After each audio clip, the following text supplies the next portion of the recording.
Hello, everyone. Welcome back for the latest edition of the Arbury Road podcast with myself, Dermot. This week, we're going to speak about the Conference on the Future of Europe. And to speak about this with me, we have a very, very special guest.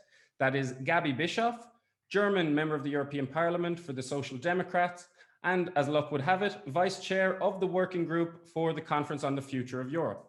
Gaby, how are you this afternoon? Thanks a million for joining me. Thanks. No, it's great to be here and to talk about the future of Europe. Absolutely. We have big plans. We hope you have big plans for the conference too. So to kick things off, would you mind telling us a little bit about the conference, what it is, how it came to be, and what the goals are? Yeah, with pleasure. Everyone remembers the last European elections, 2019. And what we experienced there was a very, very active civil society involving advertising to participate in this election with new initiatives, new campaigns. And in the end, we could see in the outcomes that the participation rate was much higher all over Europe and especially also in some member states, like, for example, in Germany. So this activation of civil society, of citizens engaging for Europe also stems from the fear that nationalists, anti-Europeans could take over and just could have much more support. And to use this energy in a similar way, von der Leyen, when she was candidate to become president of the Commission, she took up the idea of the parliament of initiating a kind of convention, a conference on the future of Europe, and promised to support it if she is elected. And indeed, you said I'm the vice president of the AFCO committee. Here we already had in the last years prepared quite some proposals about possible treaty changes to make Europe again capable to act. And this did lead to the initiative of the parliament right after the elections, not to wait until the Commission comes up with proposals, but to come up with a resolution in which we explained as the parliament what we want that this conference on the future of Europe should be, where we said we really have to go into a listening mode with citizens. And we really want to have debates with all parts of society. As I say, not with the usual suspects that participate in European debates, but we want the Polish plumber, the French nurse, the German single mother, the Estonian engineer coming together, randomly selected, but according to criteria to discuss the situation of Europe and to come up with concrete proposals what to change. And this roughly is the idea, that we would have a listening phase, listening to proposals of citizens, have a political panel composed a bit also like the last convention. Also, it's clear this conference is not a formal convention. It's a discussion process where we also debate proposals of citizens, have feedback to say also what are we going to do with the proposals, and then in the end come up with a list what to change in terms of policies, but in my view also what to change regarding the existing treaties, all to make Europe more democratic and to make it capable to act in all policy areas again. Okay, perfect. So as almost as a bit of a fight back against the backsliding towards authoritarianism we've seen and anti-democratic actions and policies taken by some member states. Now, you mentioned that ordinary citizens are encouraged to be involved. How exactly, and you mentioned there's taken at random, how will that work exactly? Could I, as a European citizen, request to participate in the discussions? Would I submit ideas? How would that work? We will have different levels. On European level, we will have organizations that have experience on national level, or also we have some transnational projects going on with this kind of randomly selected citizens panels. And they would select in the 27 member states according to the criteria: age, gender, socioeconomic background, region, also education levels. Select these citizens, and we expect that we will have, and this is debated at the moment also in this executive board of the conference, how to do that. Around 4 of the citizens panels, 4 different topics to discuss and come up with proposals. So this would be the European Citizens Fora. And they would meet a couple of days, really come together physically, discuss and agree on proposals between themselves. But there will be also involvement on local level. So for you in Valencia to start initiatives, we encourage all mayors or all NGOs and stakeholders to participate in this conference. And hopefully when we have the starting signal on the 9th and 10th of May, the Commission will launch a digital platform, multilingual, where if you do activities in Valencia, you can put it on this digital platform. You can put also in your results proposals, and you can also engage with other stakeholders that put on this platform their proposals, engage also in a digital way in this initiative. And to give you one example, we started in Berlin already last year in forming a network. We have a think tank on European affairs that is engaged very much in training teachers at schools in European affairs.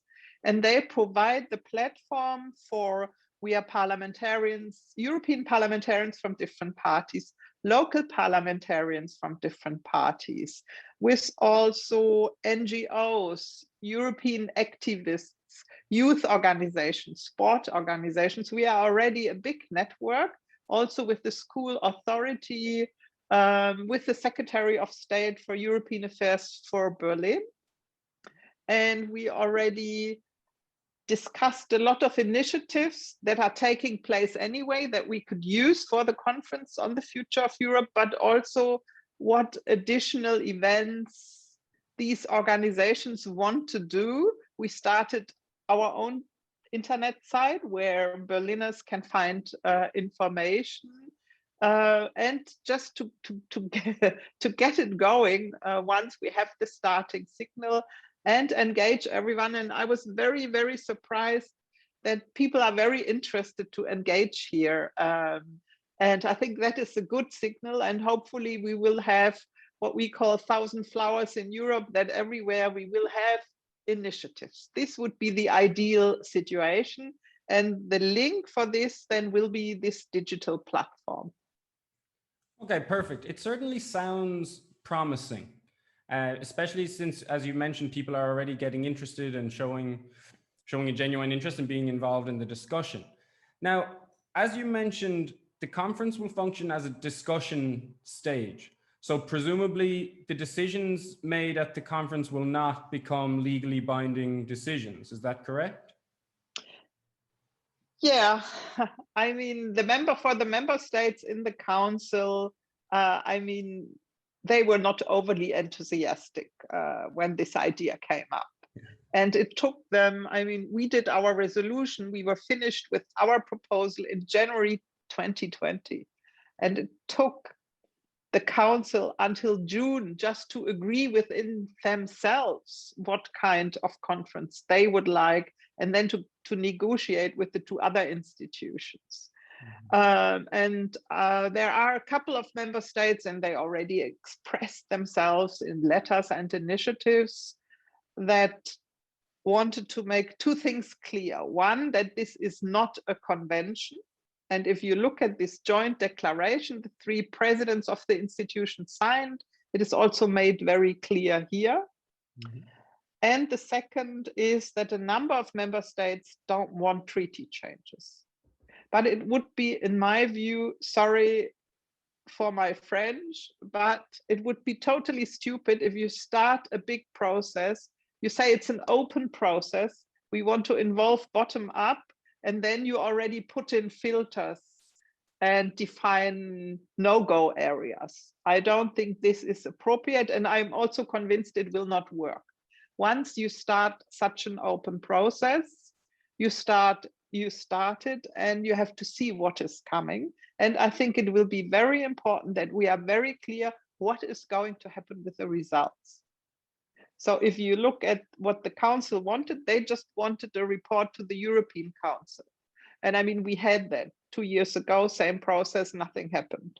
So the other institutions said this is not possible. We will do a joint report at the end, and the institutions have to feel responsible for the results and not just say we do it la pour la and that's it. So I think this will be crucial in the end, that citizens can trust that if they come up with proposals, there is a follow-up. It doesn't mean that 100% would just say yes, done and dusted, but to discuss them and to see which ones would find support, are also feasible, and also to get a clear feedback on this process will be very important. So, but I was engaged in many civil society organizations, and I still am.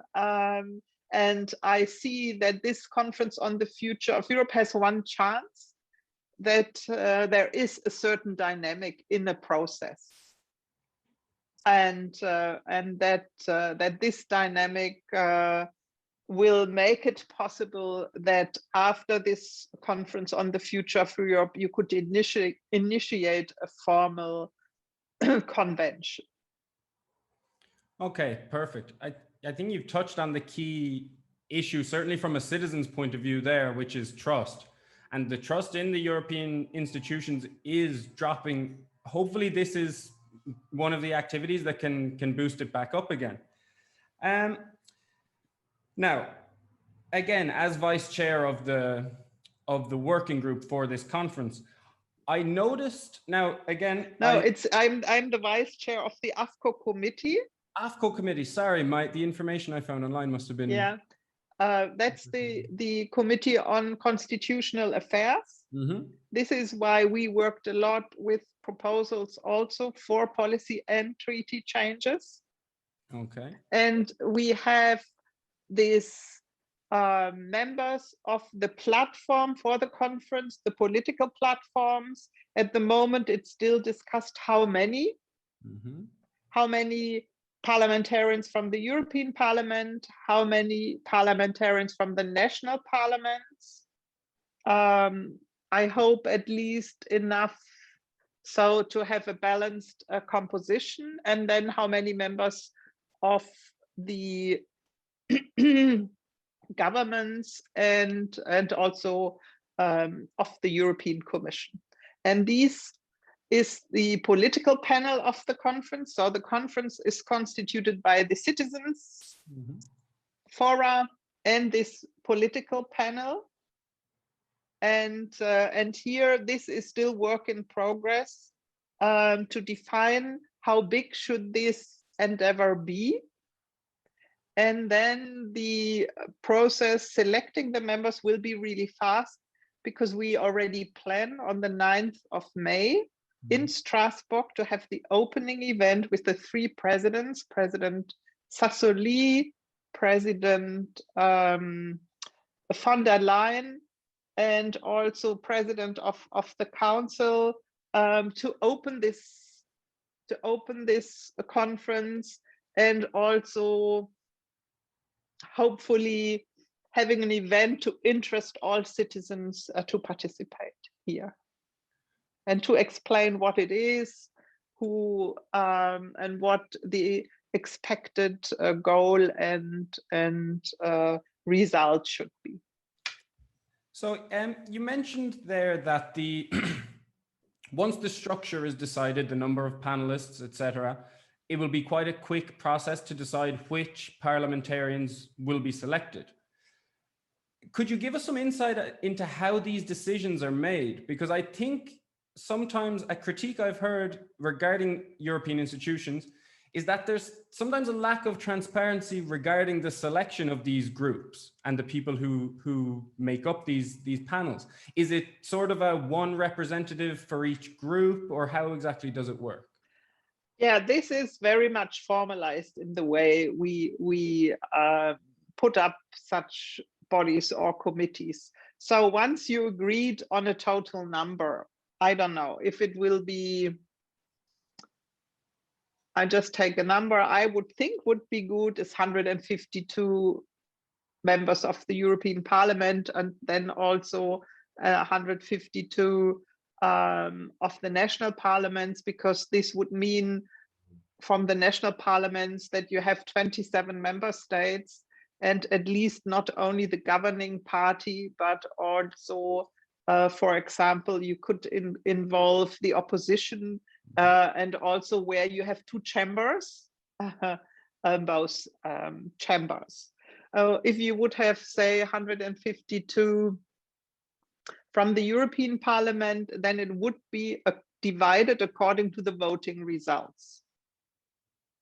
Okay. So every political group would get a certain number regarding to the size also of the political groups. And then you have internal selection procedures. They are different in all the political groups. But like in our group, there was a letter sent around, and the national delegations could nominate people and say, propose them on certain criteria to participate. You also have certain functions in a political group you want to have represented, and also certain competences. And then we want to have a gender balance. So it's always a bit of a complex procedure, but normally regarding the political families here,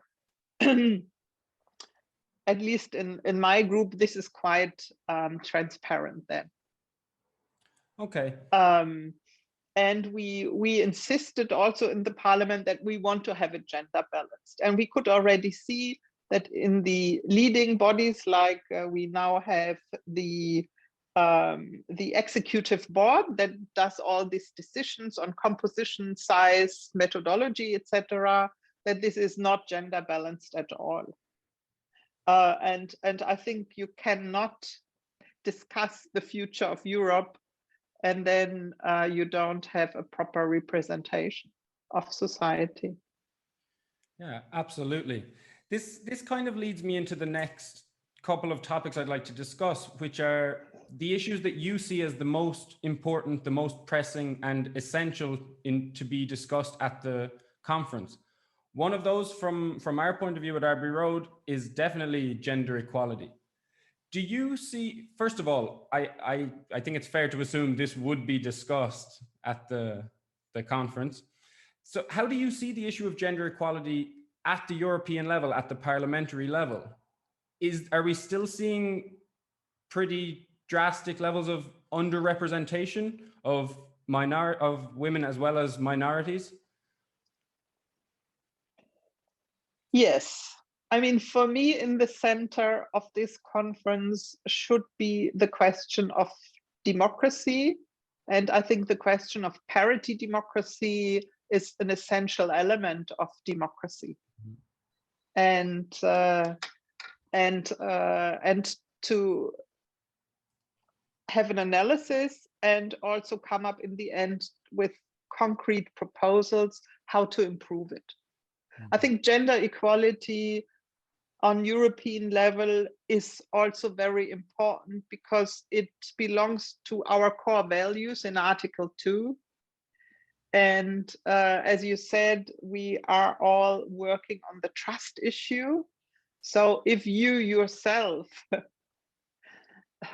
preach something where you don't champion, or at least try to champion, that is always a problem. But so for me, it's democracy. It is really this question of a Europe that is capable to act in key political areas, and how to make this happen in foreign policy as much also in migration. But also, I think the huge transitions we are facing regarding digitalization and also the climate crisis or the Green Deal, this, I think, are the important political challenges we are facing for the future. So I think we should also address them within this conference. And in my view, also as a federalist, the question of EU citizenship, I think, should be put into the focus. Perfect. I'm glad you brought up EU citizenship, because this is definitely one topic that we want to see, excuse me, that we want to see discussed at the conference. We're an organization where generally we all have an idea of what it means to be European, and a lot of us feel that a lot stronger than national identity. So I'm glad to hear that that will be up for discussion.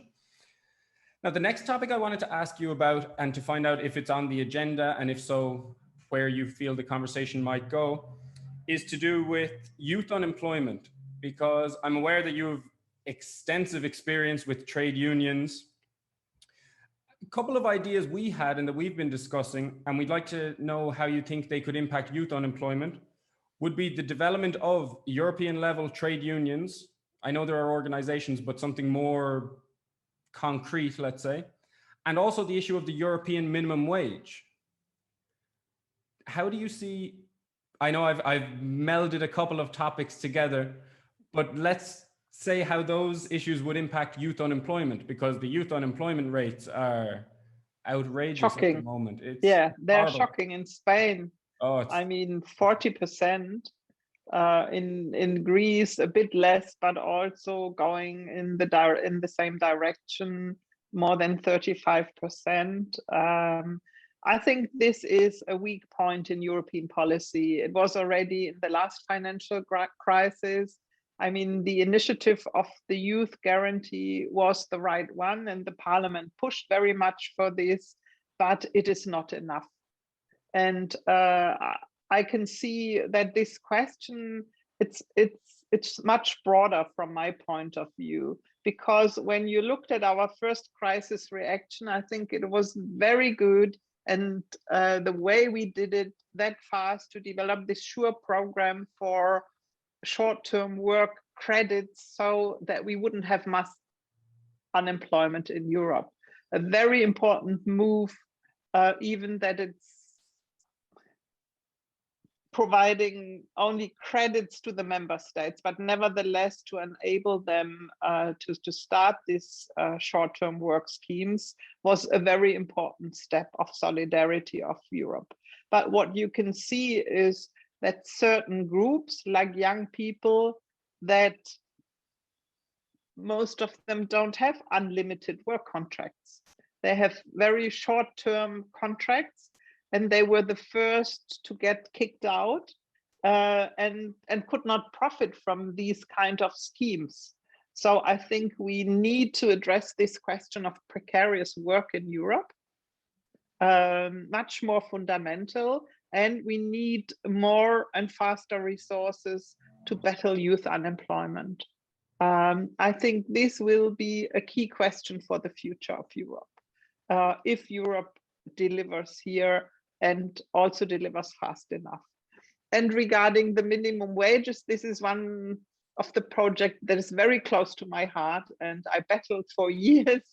And I'm very happy that we have a proposal on the table from the Commission, really a legal proposal for stopping from stopping that we have poverty wages in so many member states, and that in the end we have minimum wages and also collective bargaining that makes sure that if you work full time, that you are not below the poverty rate with your wages. And we only have 3 countries in Europe at the moment that have minimum wages that are adequate in this. If you look at the 60% median national wage here. So there is a lot of work to do, but it's also, we can already see it, there is also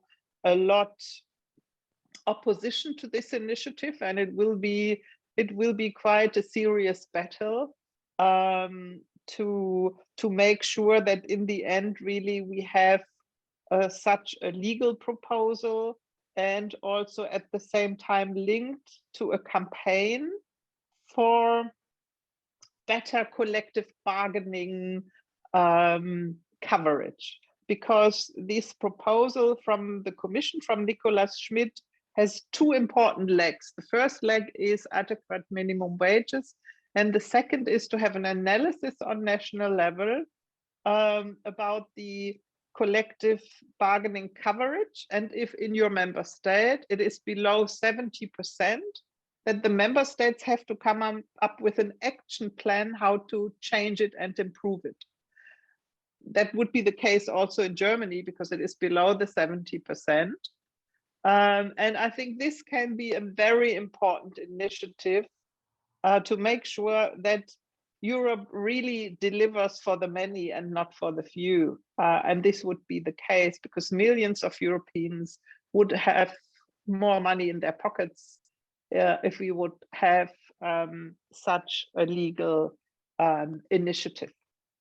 And regarding trade unions, I mean, I was many years working also in the executive committee of the ETUC, the European Trade Union Confederation. And before that, I also worked in different committees, the European metalworking unions,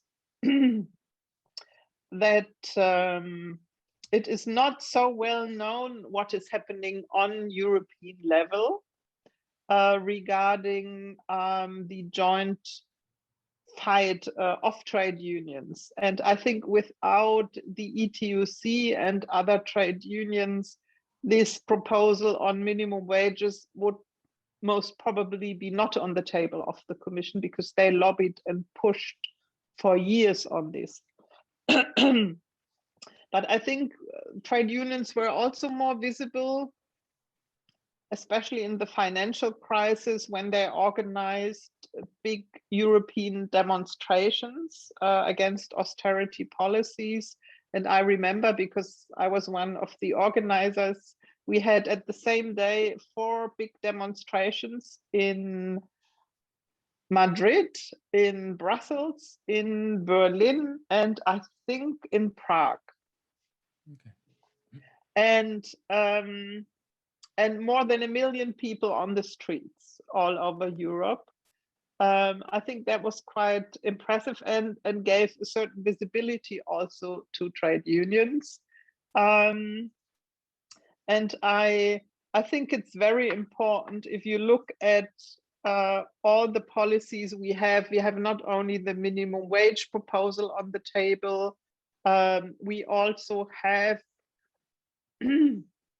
European directive on European works councils, on information and consultation processes, on involvement of workers in case of insolvencies, and a lot of issues that are very important, especially in a time of crisis.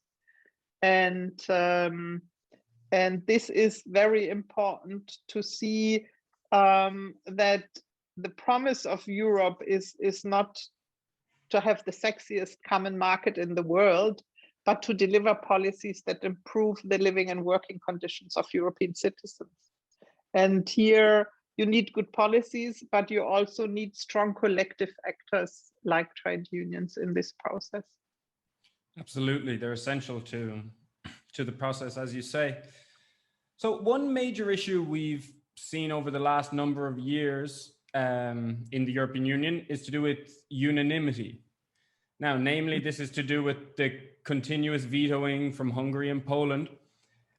Is this, I assume this will be a big talking point at the conference. How do you anticipate that conversation going?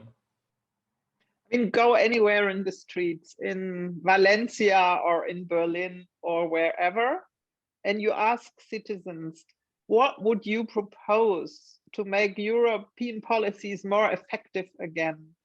I think abolish anonymity is one of the first things they say, especially when they see that in certain, for example, key questions of foreign policy, that Europe has no position because one country can block this. Mm-hmm. Or when they see what is happening regarding rule of law and other issues. And I think I'm quite convinced that this will be a big topic in the conference on the future of Europe, and that there will be also proposals in certain policy areas to change this. And for this, you need treaty changes. It's not possible otherwise. Just to make Europe again capable to act. And the question will be, what are key priority areas for this? And here to engage in this process. I mean, I have I could name immediately a couple. You can, I think, free to. I mean, in foreign policy, rule of law, but also in certain areas, for example, also in social policy, I think it would be essential. But I think we should really also listen to citizens and see to what questions they point their fingers. And we have already seen in the last weeks and months, we had some new Eurobarometer surveys on issues like this, and I'm sure that we will have interesting debates here with citizens right on this issue. Definitely. From my experience of talking to citizens about this issue of unanimity and the veto and everything, it seems what people want, or at least the people I've spoken to, is social action. Yes, the EU needs to be able to act politically, that goes without saying, as opposed to just economically. But things like healthcare, you know, these are the changes that we want to see across Europe and maybe become more standardized. Is this likely? I mean, the issues with healthcare, we don't have to think very hard to see them. They've become so clear in the last 12 to 15 months. I think fighting pandemias, it became so obvious that we need different competences here to act fast and to act jointly, because you cannot fight a pandemia on national level alone. I think in these areas, yes. With the rest of the health systems, I mean, they're very diverse. So there will be not a movement to harmonize the different health systems, but to agree on standards, for example, on access to healthcare for everyone, etc. That I'm also sure will be part of the debate in this conference. Perfect. So one last quick one for you, a very different kind of question. To do with defense and the idea of a European army. Is this something that's likely to, this conversation likely to come up at the conference? I mean, we've got the constant threat to the east of Eastern Europe, which is Russia. We have a more frayed, less powerful relationship with the US. Is this a likely discussion, or is this still just a fantasy? I mean, you have federalists that have clear positions here. I don't know if this on the priority list of the citizens at the moment is such an issue. No. I rather doubt it. But I think that a debate on taxes, for example, would be something instead where a lot of people, when you talk to them about European policy and they say, why can't you tax? I mean, this morning I had it shopping. Why can't you tax Amazon? We don't understand it. In a grocery store, they have to pay their taxes, but big providers don't, where citizens have also expectations because they know this cannot be addressed just on national level, but Europe has the strength and the capacity to do so, for example, on a digital tax. I think these, in my view, are topics where I would expect, we will see in the end, but I would expect that citizens come up with issues like that. Well, I'm actually glad you brought up taxes just very quickly, because I wrote an article about the European tax haven blacklist last week. And this is just seems like the height of hypocrisy. They set standards for other countries. They ignore Ireland. They ignore they ignore Luxembourg, other neighbors such as Switzerland, Andorra. Yeah, absolutely. The tax havens need to change big time. Would you agree? Absolutely, absolutely. But here, unanimity is one of the critical things. And I think also here, I would think this should change. Absolutely. I couldn't agree more. Gaby Bischoff, MEP, thanks a million for joining me. That was a really interesting chat. You've given us some great insight into the conference. And first of all, I can't wait to get involved with Arbury Road and the Arbury Foundation. We will definitely be getting involved. And I look forward to seeing the outcomes from the conference. Absolutely. And I'm seeing your ideas and plans how to activate and involve citizens in this essential debate on the future of Europe. And maybe we'll see in Brussels, Strasbourg, or wherever for an event there. We will also have special youth events regarding the future of Europe, because you are the future of Europe. Fantastic. I certainly hope we'll collaborate again in the future. Thanks a million, Gaby. Okay, thanks a lot, Dermot. See you. Bye-bye.